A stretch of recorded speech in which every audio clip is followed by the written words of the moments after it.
Amém, irmãos? Espero que os irmãos estejam bem, estejam em paz, tranquilos. Vamos ao nosso texto base, primeiro livro dos Reis, capítulo 3. Diz assim a palavra do Senhor. E Salomão se aparentou com Faraó, rei do Egito, e tomou a filha de Faraó, e a trouxe à cidade de Davi, até que acabasse de edificar a sua casa, e a casa do Senhor, e a muralha de Jerusalém em redor. Até aqui. Vamos orar.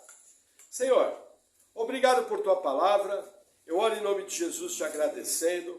E oro pedindo, Senhor, que o Senhor venha nos capacitando em tudo, nos dando sabedoria e entendimento. No nome de Jesus. Amém. Amém, irmãos. Veja, relembrando os irmãos, na nossa última palavra, Salomão assume o governo. Aí ele executa uma limpa no reino. São mortos Adonias, são mortos o general Joabe, são mortos Simei. Aí o Salomão ele vem, começa a estabelecer o seu governo. E ele, infelizmente, no caso de Adonias, ele foi obrigado, a ideia dele não era matar Adonias, seu irmão.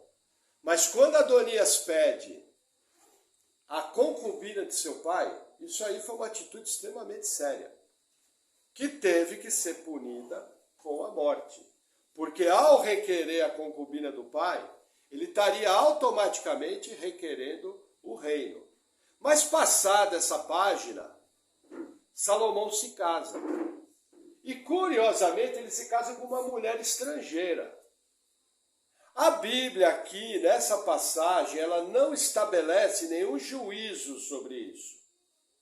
Mas, na lei de Moisés, se dizia para não se casar com mulheres estrangeiras. Por que a Bíblia não fala nada aqui? Porque mais à frente na narrativa, nós vamos ver que quando a Bíblia toca novamente no assunto, ela já vai tratar com a consequência do casamento com mulheres estrangeiras. Que era o quê? Salomão vai se corromper na sua fé e vai adorar a outros deuses. Então, assim, logo de cara, o primeiro aviso que a gente tem na história da vida de Salomão é o perigo dos casamentos mistos. O perigo de você se unir com pessoas de uma outra fé. E nós vamos ver na vida de Salomão muita coisa boa, nós vamos ver na vida de Salomão muita sabedoria. Mas vamos ver também o final da vida dele que foi triste. A maioria dos teólogos, eu também concordo com essa linha, entende que Salomão foi salvo. Mas ele vai responder diante de Deus, no tribunal de Cristo, essa idolatria que ele teve, essa corrupção do seu coração.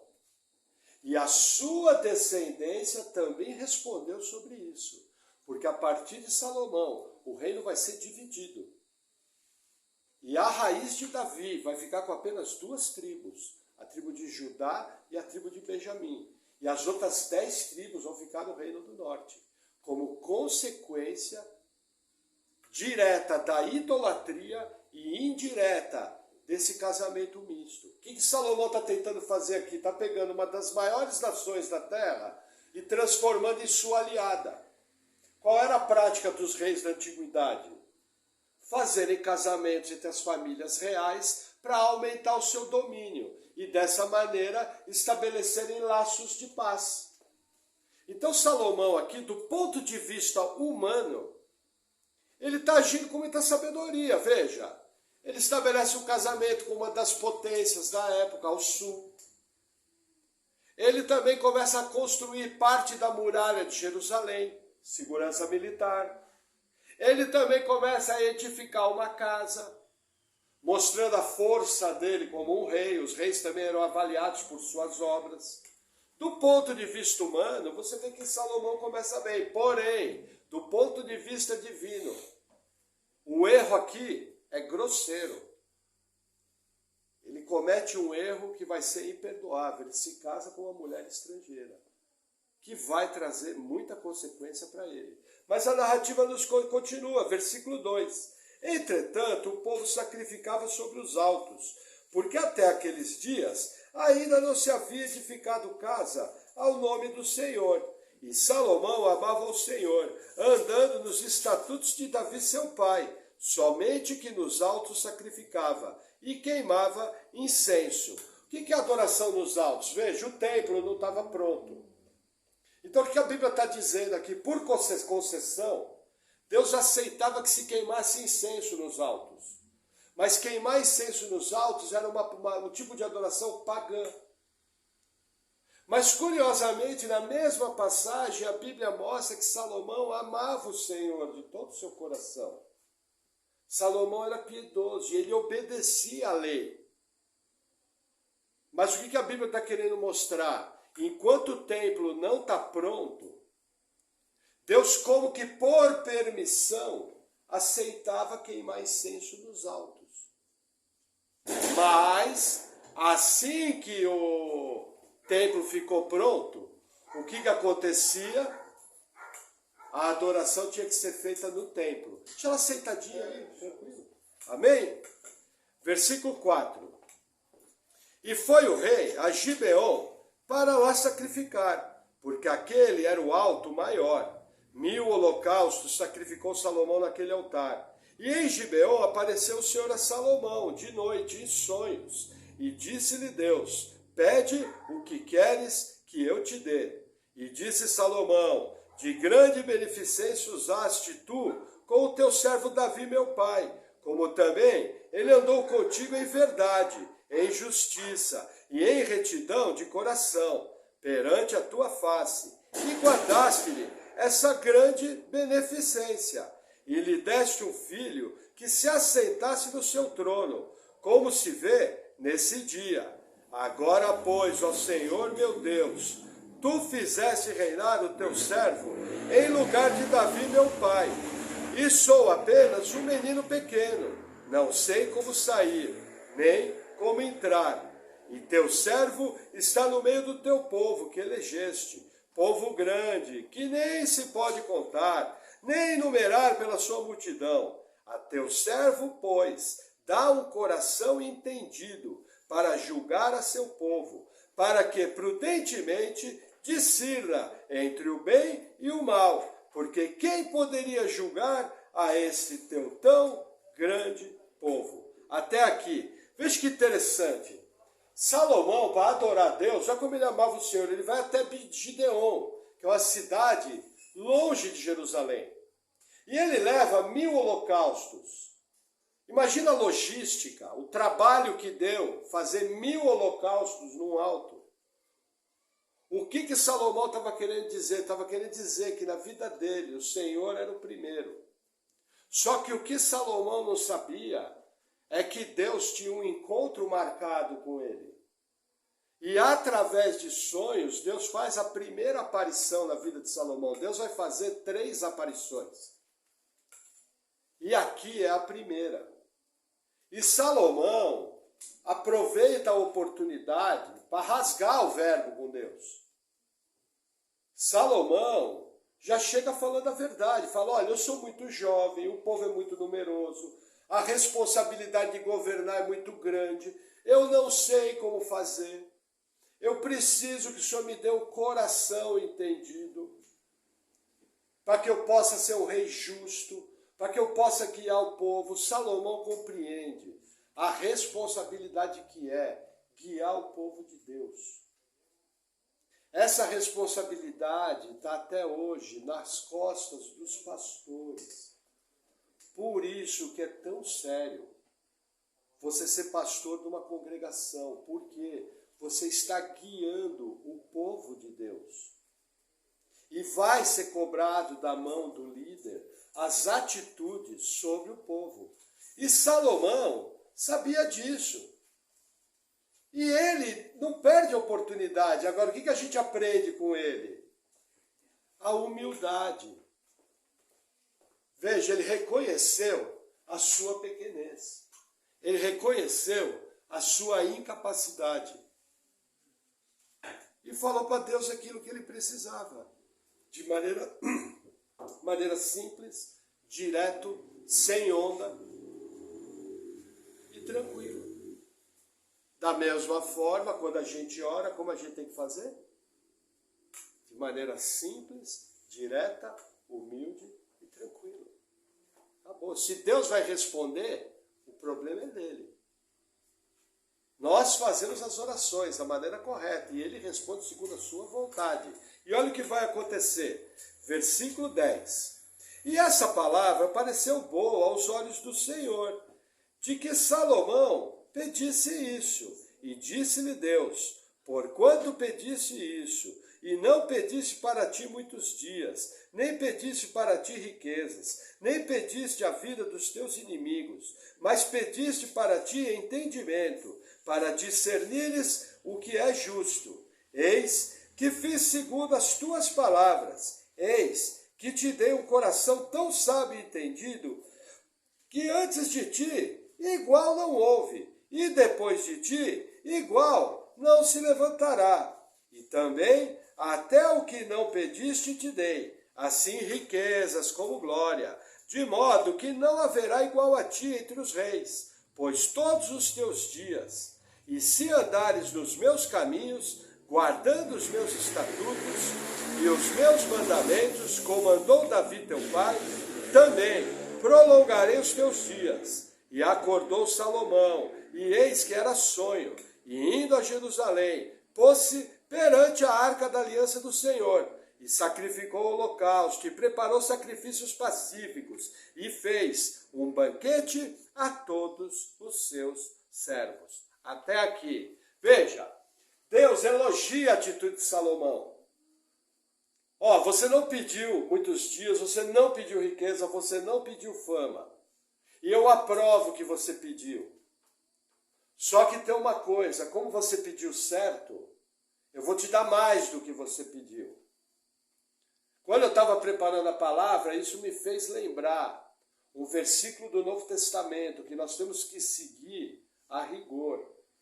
Buscai primeiramente o reino dos céus e a sua justiça, e as demais coisas serão acrescentadas. Isso é uma doutrina bíblica. Sempre que você colocar Deus em primeiro lugar, Deus trabalha a seu favor. Essa é a verdade bíblica. Agora, qual é nosso problema? Nós ficamos ansiosos, não colocamos Deus em primeiro lugar, invertemos as coisas e aí as coisas não dão certo. E eu passo a viver uma vida atribulada, corrida, complicada, no meu braço forte, em vez de buscar primeiro o Senhor e deixar Deus trabalhar por mim. Isso aqui é uma questão de prioridade.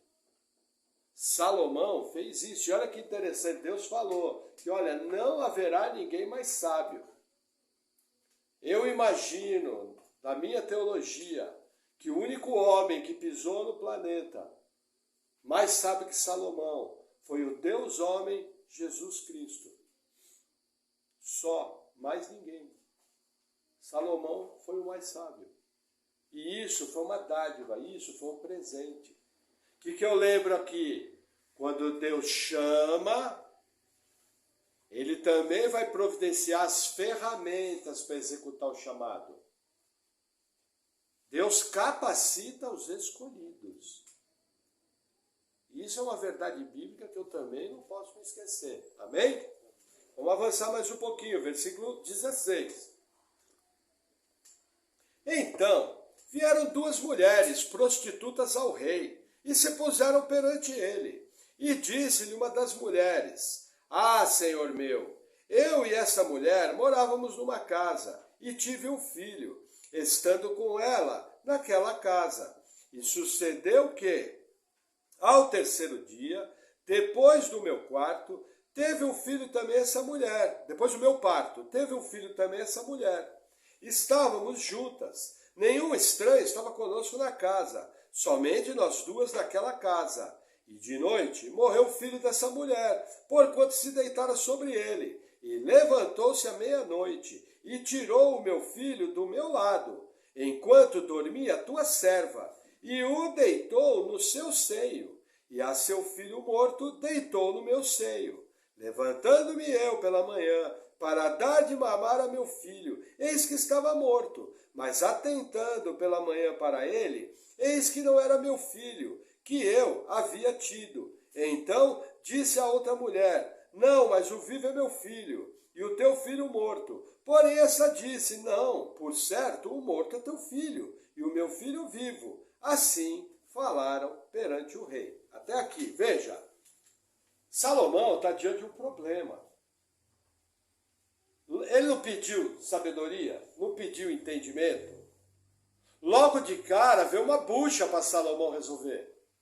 Um problema cabeludo. Primeiro, eram prostitutas, mostrando que mesmo no Israel antigo, essa categoria de mulheres era ouvida. Imagina, aqui não eram prostitutas cultuais. Aqui são prostitutas profissionais do sexo. E elas tiveram acesso à sala do rei. É interessante isso. Hoje em dia que se fala tanto em democracia, mas a Bíblia dá o exemplo do respeito às pessoas, do ouvir as pessoas. E aí o que acontece? Era costume na época, a criança dormia ao lado da mãe, não tinha bercinho, essas coisinhas de berço evangélico, nada disso. E aí uma das mães se deitou sobre a criança sufocando. E a criança morreu. O que ela fez? Trocou com a outra. A outra, desesperada, não conseguiu resolver o caso, procurou justiça. O que se espera de um rei? Justiça. O que Salomão pediu a Deus? Coração entendido para que julgasse com justiça. O que é o curioso aqui? A resposta da oração de Salomão veio diante de um problema enorme. Muitas vezes na minha vida eu estou diante de um problema que parece indissolúvel, mas aquele problema é o caminho que Deus vai usar para manifestar sua glória, para o poder dele se aperfeiçoar melhor na nossa fraqueza. E nós sermos trabalhados, nós sermos tratados e nós sermos pessoas melhores depois daquele problema. O que muitas vezes se ensina de maneira errada, surge o problema, nem ora, nem nada e já fala, sai diabo. Mas não é assim que funciona.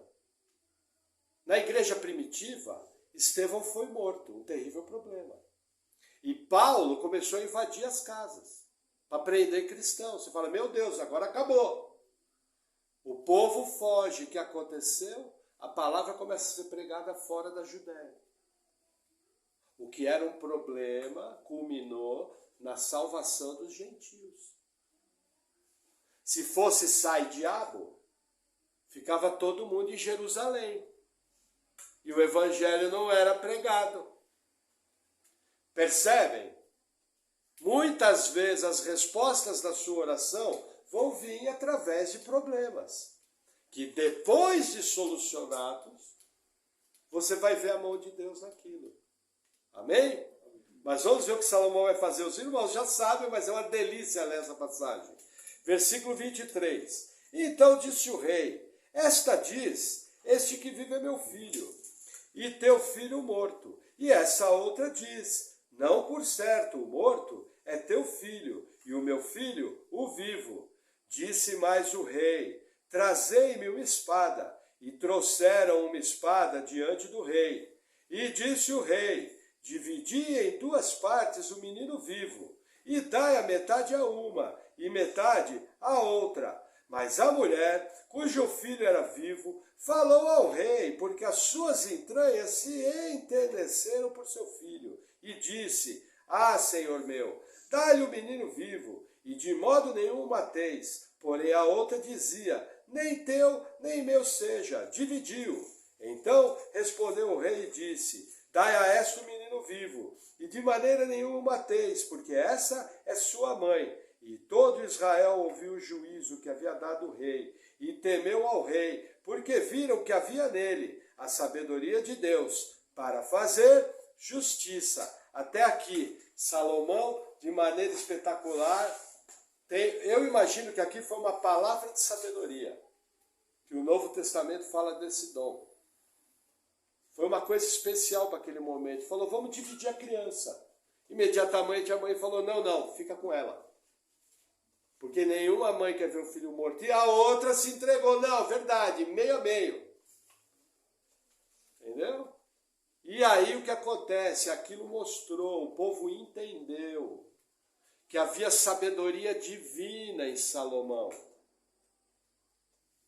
O que eu aprendo aqui? Nós vamos explorar isso melhor nas aplicações.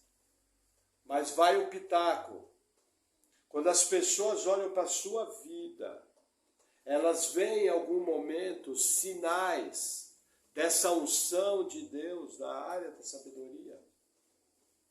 Vou te falar uma coisa, alguém cheio do Espírito Santo, alguém cheio da presença do Senhor, vai carregar sinais de bom senso, de inteligência, de harmonia, de paz interior, de sentido de objetivo na vida.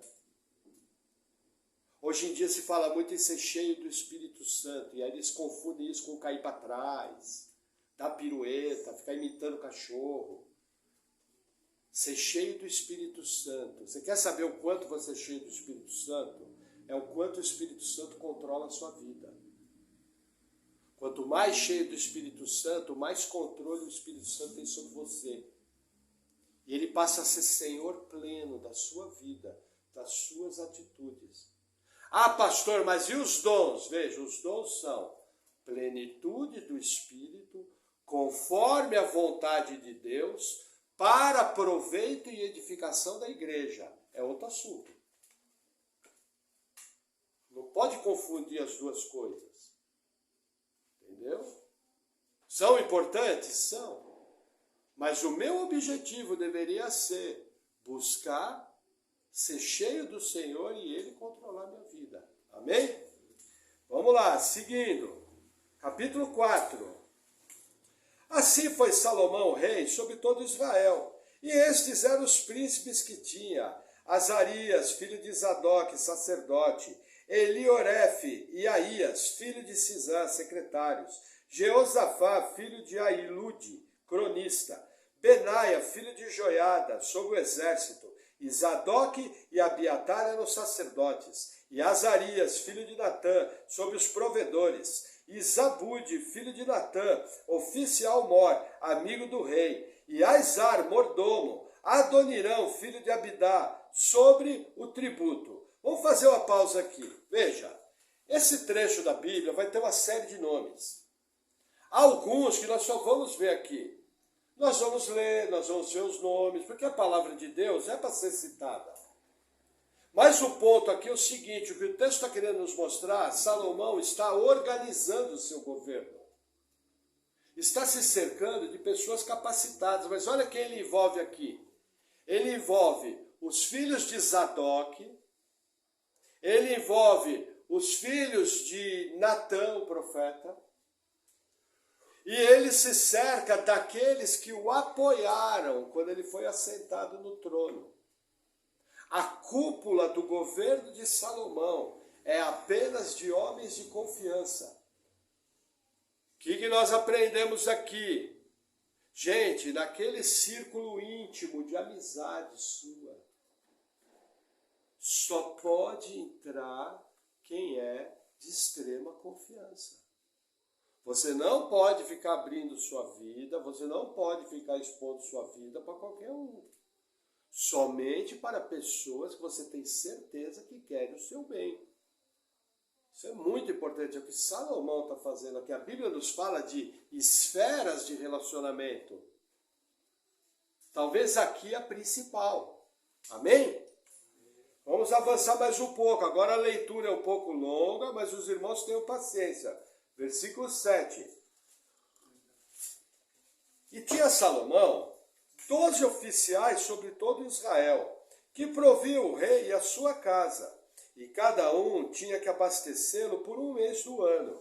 E esses são os nomes: Ben-Ur, nas montanhas de Efraim; Ben-Dequer, em Macás, e em Saalbim, e em Bet-Semes, e em Elon, e em Bet-Anã; Ben-Azed em Arubote, também esse tinha a Socó e a toda a terra de Efer. Ben-Abinadab em todo o termo de Dor, tinha este Tafate, filha de Salomão, por mulher. Baaná, filho de Ailude, tinha a Tanaque e a Meguido, e a toda Bet-Seã, que está junto a Zaretã, abaixo de Gisrel, desde Bet-Seã até Abel-Meolá, para além do Joquemeão. O filho de Geber, em Ramote de Gileade, tinha esse as aldeias de Jair, filho de Manassés, as quais estão em Gileade. Também tinha o termo de Argob, o qual está em Bazã, 60 grandes cidades com muros e ferrolhos de cobre. Ainadab, filho de Ido, em Maanaim, Aimás, em Naphtali. Também esse tomou a Bazemate, filha de Salomão, por mulher. Baaná, filho de Usai, em Azer e em Alote. Jeosafá, filho de Parua, em Issacar. Simei, filho de Elá, em Benjamim. Geber, filho de Uri, na terra de Gileade, a terra de Seom, rei dos amorreus, e de Og, rei de Bazã. E só uma guarnição havia naquela terra. Até aqui, vamos fazer uma pausa. O que Salomão está fazendo? Tinha que haver um sustento. Só que esse sustento era pesado. Ele divide Israel em 12 regiões. Cada região ficou responsável por um mês de provento. Isso quer dizer que não ficava pesado. Porque cada região separada ficava com aproximadamente 8% da despesa do governo. O que em um ano era relativamente fácil de conseguir. Agora, não está no texto, mas está nas regiões. Salomão aqui faz uma coisa que ninguém nota. Eu descobri isso essa semana. Ele não usa as fronteiras das tribos. As tribos tinham fronteiras que foram dadas na tomada da terra prometida. O que Salomão faz nessa organização administrativa? Entenda, administrativa. Ele não usa a fronteira das tribos. O que Salomão está fazendo?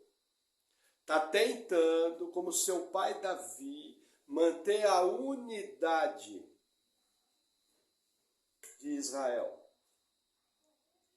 De uma maneira extremamente simples, criando áreas administrativas, sem desrespeitar a lei de Moisés.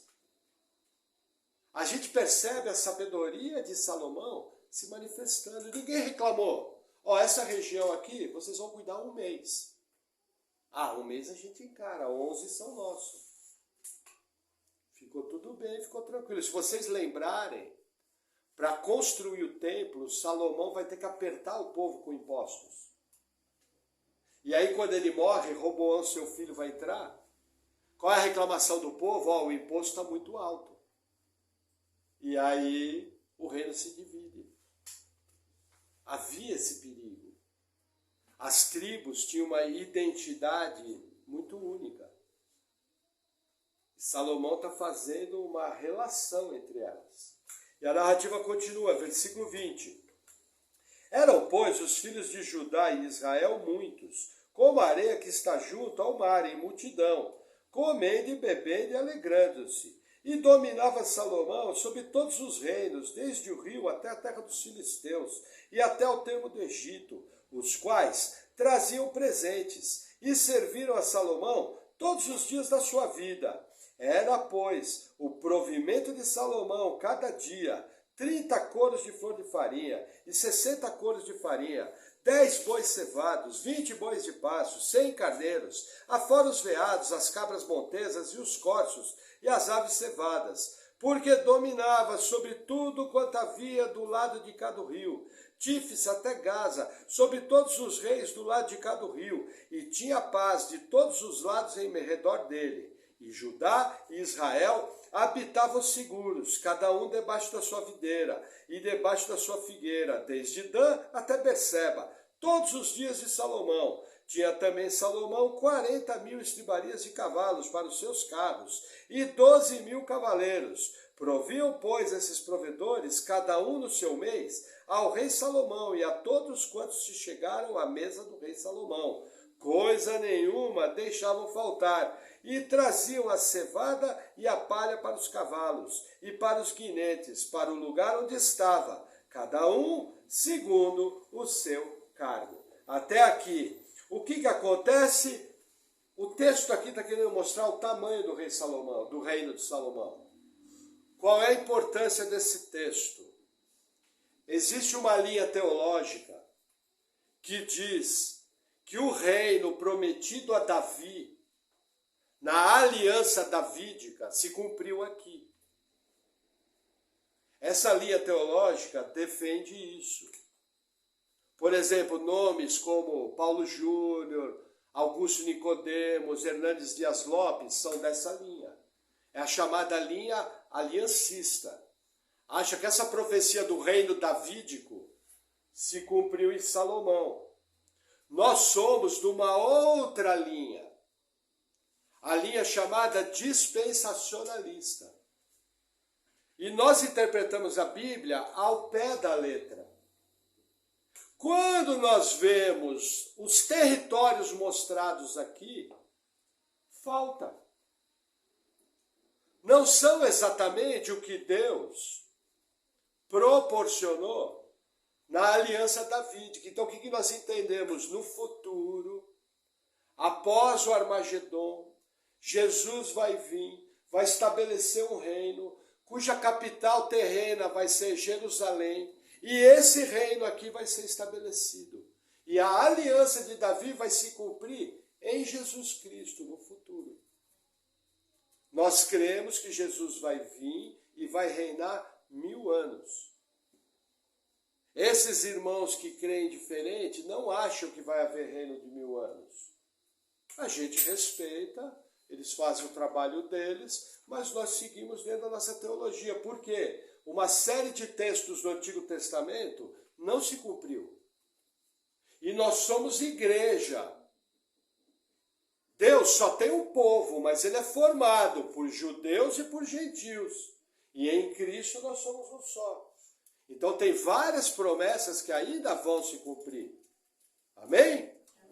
Vamos avançar mais um pouco, tomar um gole de água. Versículo 29.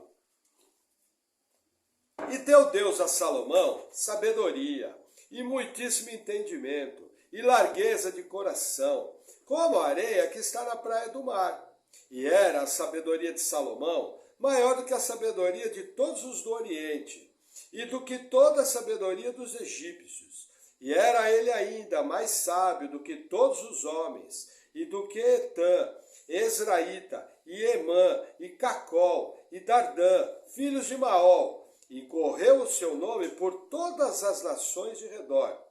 E disse 3.000 provérbios, e foram seus cânticos 1.005. Também falou das árvores, desde o cedro que está no Líbano, até o isopo que nasce na parede. Também falou dos animais, e das aves, e dos répteis, e dos peixes. E vinham de todos os povos a ouvir a sabedoria de Salomão, e de todos os reis da terra que tinham ouvido a sua sabedoria. Até aqui, veja, já partindo para as aplicações. Salomão tinha sabedoria vinda de Deus. Sabedoria vinda de Deus serve para quê? Para abençoar o povo. E essa bênção é sobre crentes e sobre incrédulos. Essa bênção se manifesta também nas ciências. Salomão, o que ele fez aqui? Salomão foi escritor, Salomão foi músico, Salomão foi um biólogo que atuou tanto na botânica, como atuou na zoologia. Salomão foi um construtor poderoso que não aparece aqui no texto. O que eu tenho que entender? Nós fomos criados imagem e semelhança de Deus. O que é imagem e semelhança de Deus? É a capacidade de domínio, é a capacidade de criar, é a capacidade de realizar. Quando Deus está presente, existe edificação. Veja, uma coisa que deixa os filósofos comunistas extremamente perturbados é o seguinte, que tudo de bom que foi feito na sociedade foi feito através de cientistas cristãos. Eles são obrigados a dormir com essa. Embora eles façam a maior força para remover essa base, eles são obrigados a aceitar que toda a ética não veio deles, veio dos gregos, que eram pagãos. E boa parte da ciência, quem desenvolveu foram os cientistas cristãos. Para vocês terem uma ideia, até 1900, todo o grande nome da ciência que fez algo importante era cristão. O que querem vender para você? Que você é crente, você é o ignorante, você é o chapéu atolado, você é o cafuçu. Outro dia eu vi uma tirinha, achei bem interessante. Tá o cara tipo com essas roupas de safari, sabe? Falando para um índio. Nossa, que bacana, você preserva a sua cultura. Como isso é importante, como isso é bonito. Sabe aqueles índios com osso aqui e tal? Aí aparece na outra tirinha, um crente com uma Bíblia na mão. E esse mesmo cara está falando, eu não acredito que você acredita nesse livro antigo, que você quer manter essa cultura atrasada, que não leva a lugar nenhum. É exatamente isso que acontece. Qual a aplicação que eu aprendo aqui? Como cristão, eu sou luz do mundo e sou sal da terra. Através da minha vida eu tenho que brilhar. Aquilo que eu puser a mão, eu tenho que fazer como se fosse para o Senhor. Mesmo que eu não consiga, eu tenho que procurar ser o melhor funcionário. Eu tenho que procurar fazer as coisas com esmero. Eu carrego uma unção de domínio. Essa unção está em nós. Muitas vezes eu negligencio essa unção. E acabo até desonrando o nome do Senhor. Veja, a sabedoria que Deus deu para Salomão fez com que ele se movimentasse, se desenvolvesse, crescesse. E o nome de Deus foi glorificado através da vida de Salomão. Qual é a melhor maneira de responder esses filhos de Belial a essas filosofias satânicas? A melhor maneira de responder é sendo luz do mundo e sal da terra, pregando o evangelho e fazendo diferença na sociedade. Porque contra fatos não há argumento. Eu não tenho como desbancar o trabalho de Isaac Newton. Eu não tenho como desbancar o trabalho de Pascal. Eu não tenho que desbancar o trabalho de outros nomes da ciência, Bacon. Agora eu não estou lembrado de mais algum. Foram homens que marcaram a sua geração. E quem esses grandes cientistas eram? Carregador de Bíblia, frequentador de culto. A melhor resposta a esses ataques contra a fé cristã, chamando ela de atrasada, é nós mostrarmos a verdade. Não é assim. Aqui tem povo de Deus que abençoa a terra. Uma coisa importante para você entender. Até o cristianismo, até a noção de herói era diferente. Quando a gente vê aqueles filmes dos gregos, o herói era o camarada que queria fazer o seu nome grande. Ele trabalhava para ele, para o time dele. Ele queria fazer o seu nome notório. Com a chegada do cristianismo, o herói é aquele que se doa pelos outros. Quem é o principal, entre aspas, herói? Jesus Cristo, nosso Deus, que deu sua vida. Entendeu? O cristianismo mudou a sociedade. Tudo que o homem alcançou foi através do cristianismo. Se o mundo melhorou nos últimos 400 anos, foi por causa da reforma protestante, que está sendo comemorada amanhã. O divisor de águas é a reforma protestante. Essa mente liberal, de empreendedor, de vamos fazer, vamos construir, vamos atrás, vamos trabalhar. Essa mente de liberdade de culto.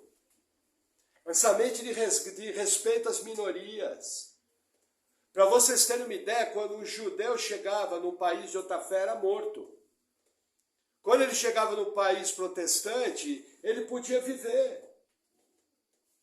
E aí querem vender a mentira para você que a sua fé é um câncer, e ela não é, ela é o que mudou a sociedade. E você tem que lutar ferrenhamente pelo nome do Senhor e pela fé. Independente de governo, independente de modelo social, independente do qual tipo de presidente, você tem que, através da sua vida, ser luz do mundo e sal da terra, compreender que nós estamos ligados a esse tipo de unção. A nossa fé mudou o mundo. Se o mundo é um lugar melhor para viver hoje, é por causa do cristianismo. Procure se informar sobre isso.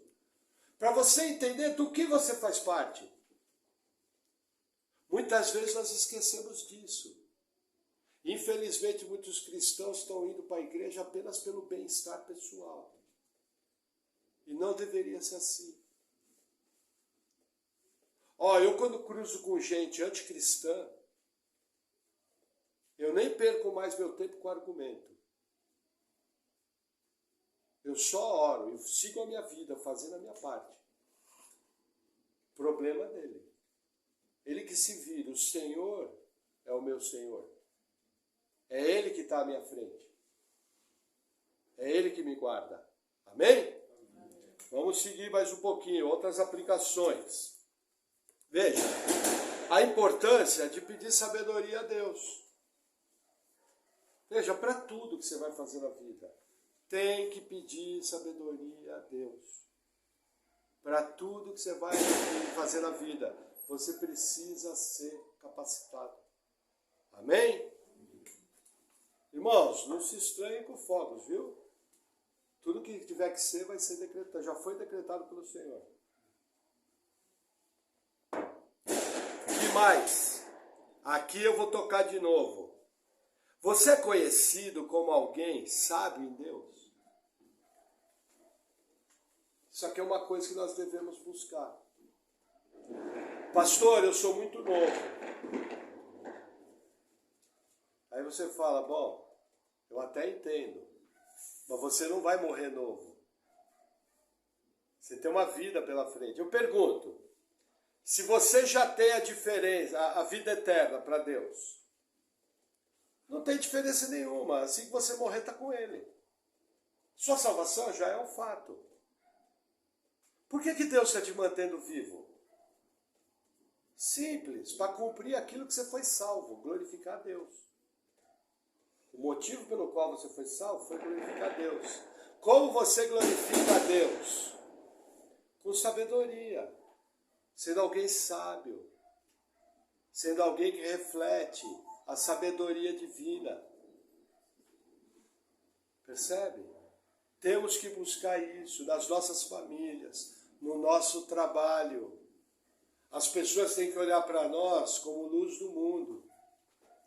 Tem a história de um mártir cristão, não foi Clemente. Ele foi queimado vivo, já vou lembrar o nome. Ele estava orando, chegou o povo para prender ele. Ele chegou para o comandante da guarda e falou, você espera um minutinho, eu vou acabar minhas orações e eu vou com vocês. Já vou lembrar o nome dele.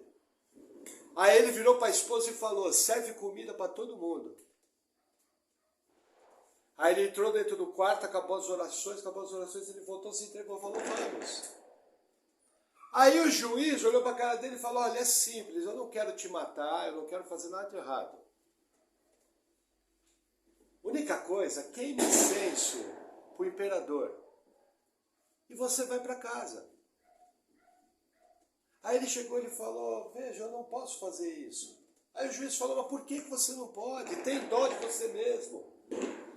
Aí ele falou, veja, eu tenho, acho que 86 anos, o Senhor só me fez bem nessa vida. Como que poderia eu agora negar o seu nome? E aí ele foi levado para o circo romano. E lá o povo gritava, enfurecido, morte aos ateus, porque eles entendiam que quem não adorava César era ateu. E aquele homem, o nome dele está passando na minha cabeça, eu não estou lembrando, não é Clemente, é um outro nome. Clemente também foi um mártir.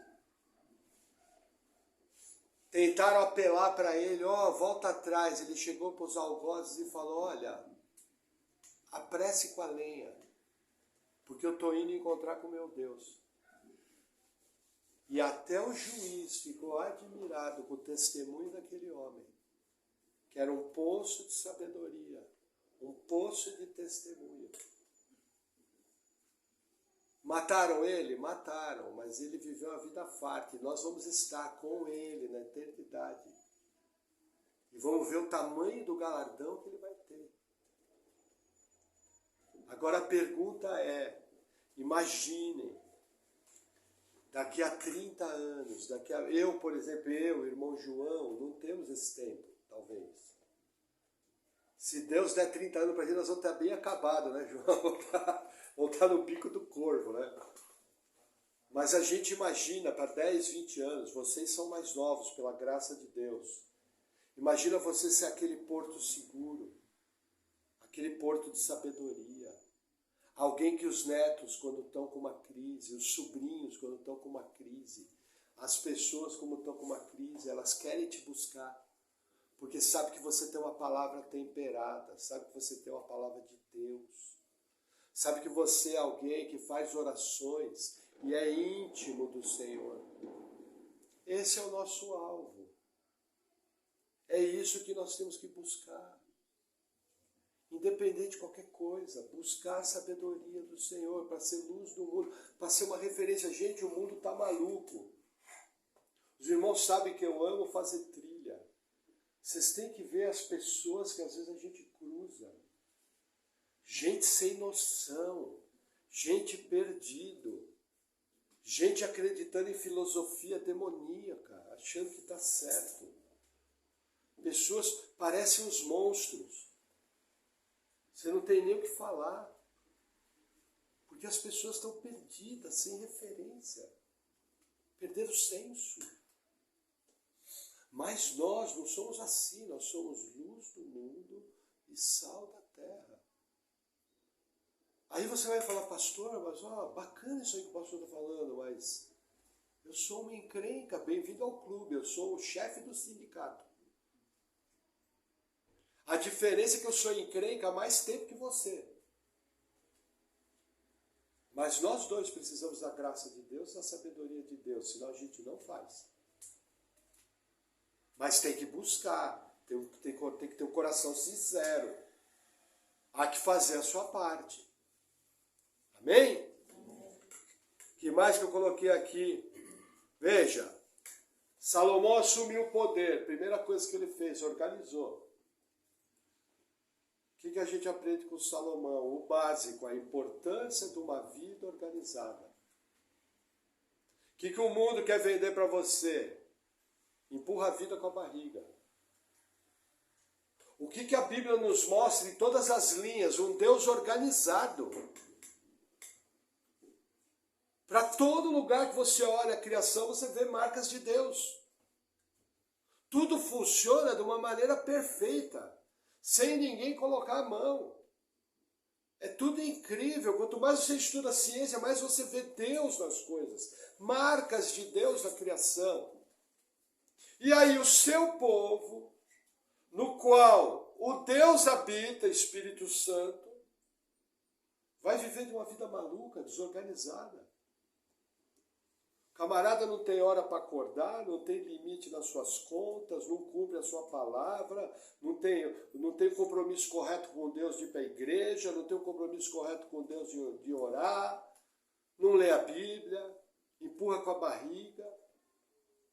Irmãos, isso é pecado. Não faça isso, vai destruir sua vida. Pode olhar a marca dos países idólatras, é um lixão a céu aberto. São sociedades destruídas.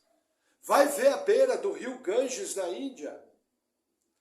Vai analisar aqueles países, ver o lixo a céu aberto que é. Aí você chega no mesmo país, você pega uma igreja protestante, onde tem gente de Deus ali. Você vai chegar no espacinho. Olha, que é quase um pedacinho do céu na terra. Se você hoje, radiografia da sua vida, Abra a sua bolsa. Abra o seu armário. E você vai saber como é que está a sua vida. Às vezes você está perguntando para Deus qual é o sentido da sua vida e está se omitindo nas coisas mais básicas, que é ser alguém melhor. Tem crente que, infelizmente, gente, desculpa o peso da palavra, eu tenho coisas a melhorar. É só você andar aqui na minha casa, você vai ver um monte de coisa que eu preciso fazer. Mas eu sei que precisa fazer, estou tentando fazer. Agora tem gente que não está nem aí. Não expressa Cristo. Veja, os grandes homens de Deus são homens que trabalham. Tem um materialzinho que a gente já trabalhou aqui na igreja, o cajado do pastor.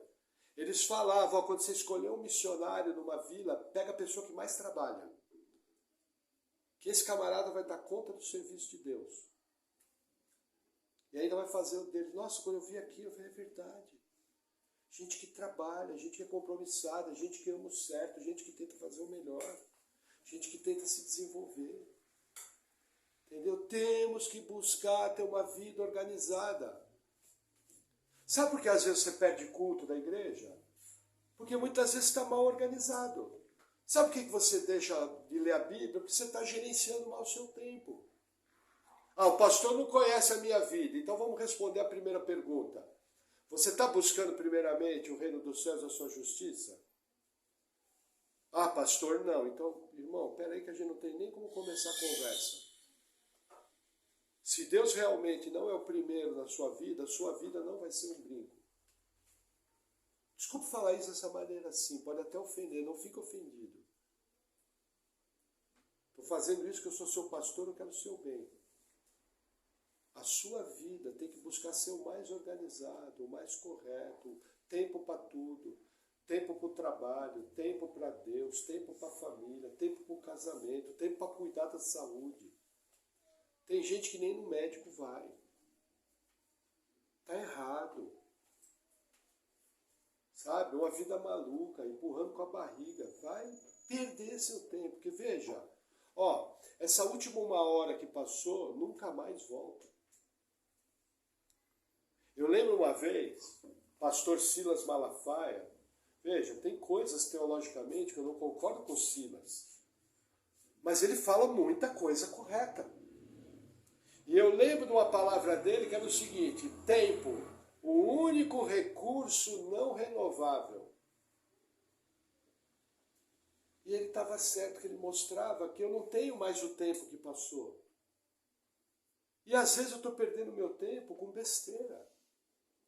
Às vezes eu estou perdendo meu tempo com aquilo que não é pão. Não estou falando para você ser omisso no trabalho. Não. Tem dia cheio. Tem dia que eu não consigo orar direito, mas não pode ser uma regra. Na verdade, eu tenho que pedir sabedoria. Senhor, me dá estratégia, me dá a forma.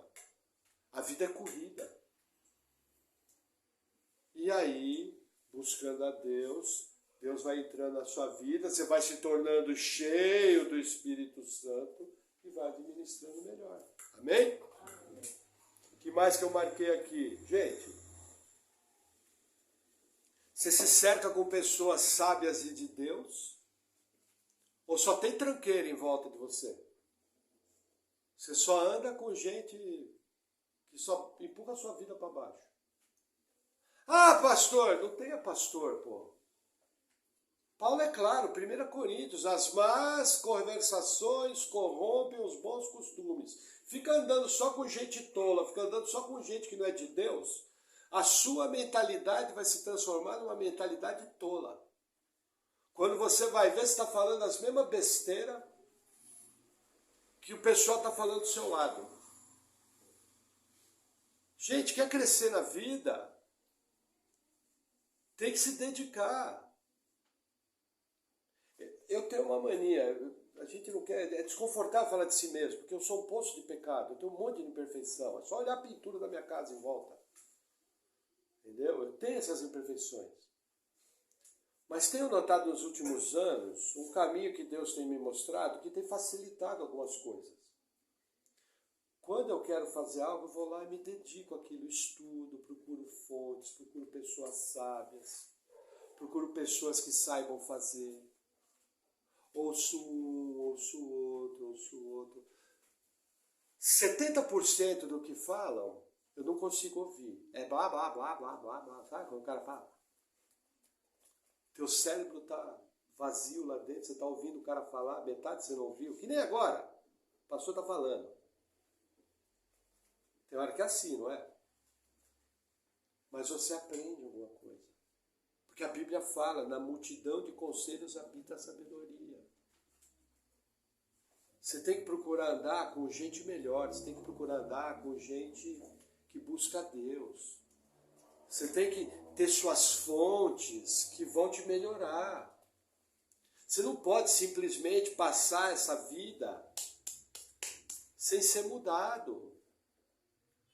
Porque a mentalidade do mundo é uma mentalidade materialista. Numa mentalidade materialista, comamos e bebamos que amanhã morreremos, como diz o apóstolo Paulo. Então o que eu vou fazer? O meu papel nessa vida é tirar o máximo de prazer, porque amanhã eu vou morrer e acabou. Nós não temos essa mentalidade. O meu papel nessa vida é me tornar alguém, cada dia que passa, mais parecido com Cristo. É para isso que eu fui chamado. No projeto que Deus tem de te tornar mais parecido com Cristo, existem pessoas sábias.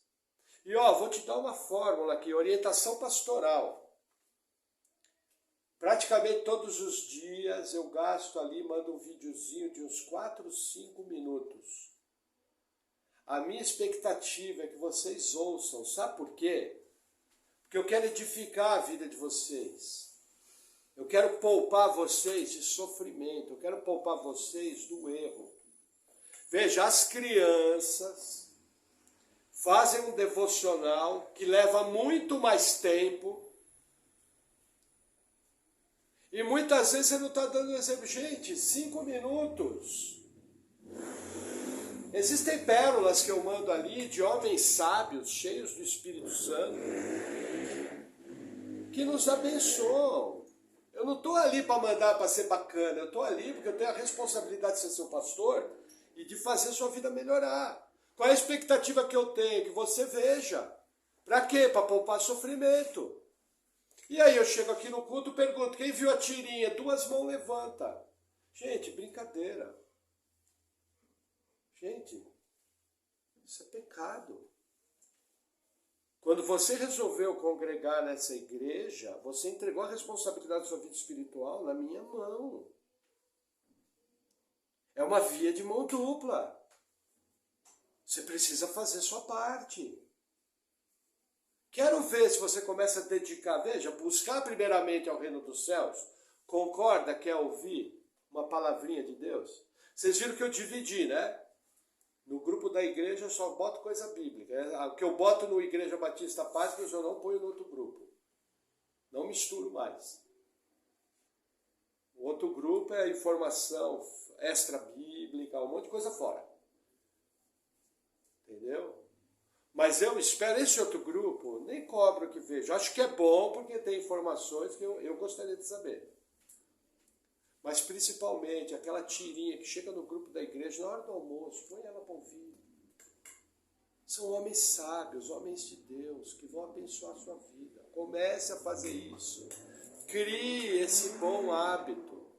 Deixe de ver um vídeo do YouTube para ver esse vídeo. Quero ver se sua vida não vai ser edificada.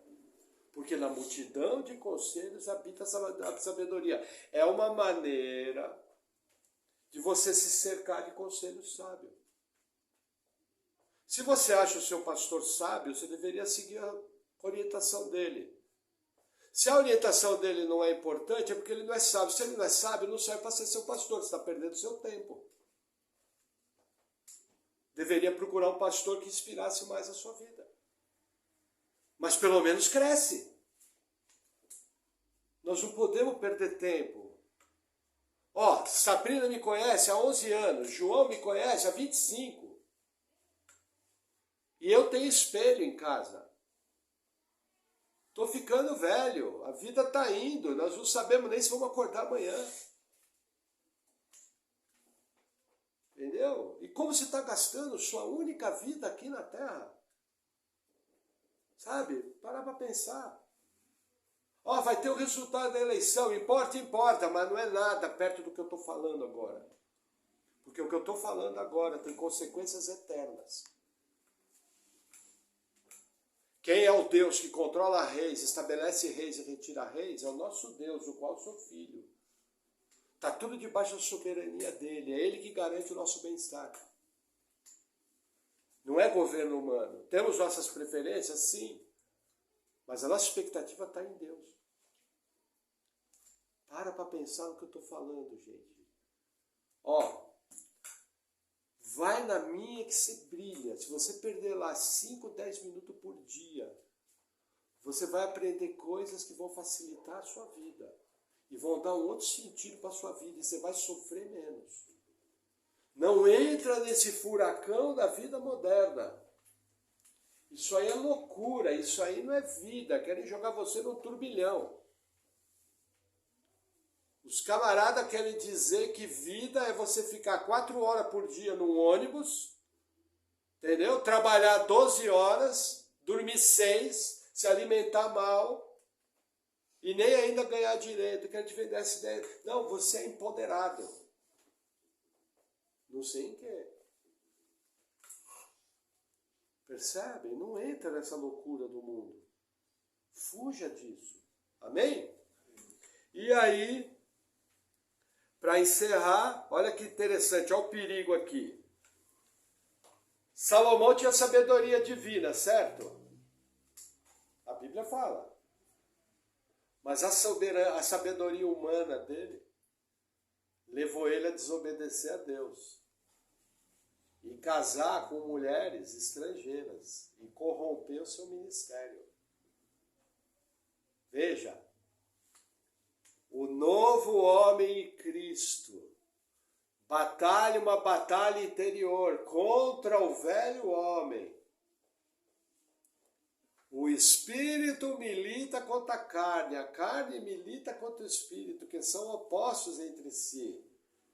Palavras do apóstolo Paulo, Romanos 7. Pobre homem que eu sou, o bem que eu quero fazer não faço. Mas o mal que eu detesto, esse o faço.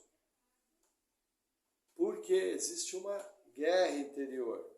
Como vencer essa guerra? Palavras do apóstolo Paulo. Enchei-vos do Espírito.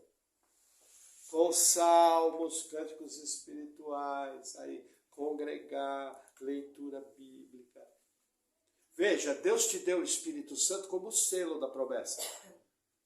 Agora, se encher do Espírito é papel seu. Não é uma força exterior que te enche do Espírito. O Espírito já está em você. Quem se enche do Espírito é você. A responsabilidade é sua. Buscar mais a Deus é você. Quero ver se você começa a fazer essas coisas simples. Se você não vai olhar para trás e falar, orra, é Deus.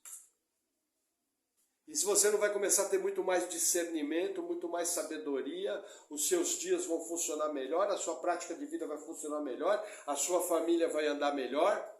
Onde você toca as coisas prosperam. Por quê? Porque aonde existe a vida do Senhor, aí é liberdade, pô. Lógico que esse versículo está falando de liberdade da lei. Mas nós percebemos na vida do cristão que você administra muito melhor a sua vida onde está a presença do Espírito Santo. Que a gente possa realmente... Veja, nós estamos iniciando uma nova fase no nosso país. Eu não sei nem o resultado. Mas é o seguinte, independente do resultado, o nosso Senhor, o nosso governante é Deus.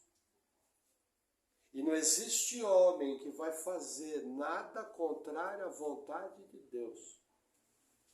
E não existe governo que não foi colocado por Deus. E o nosso Deus é o Deus que nos guarda, é o Deus que cuida de nós, independente de governo, independente de qualquer coisa. que realmente o Senhor nos capacite a nos tornarmos cristãos mais cheios do Espírito Santo.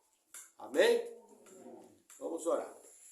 Senhor, nós te agradecemos por essa palavra e oramos pedindo, Senhor, que o Senhor venha com o teu poder, que o Senhor venha com a tua graça, nos capacitando, Senhor, que nós possamos realmente viver uma vida sábia, vivermos uma vida cheia da tua presença, que nós possamos melhorar cada dia, Senhor. No nome de Jesus, amém. Amém, irmãos?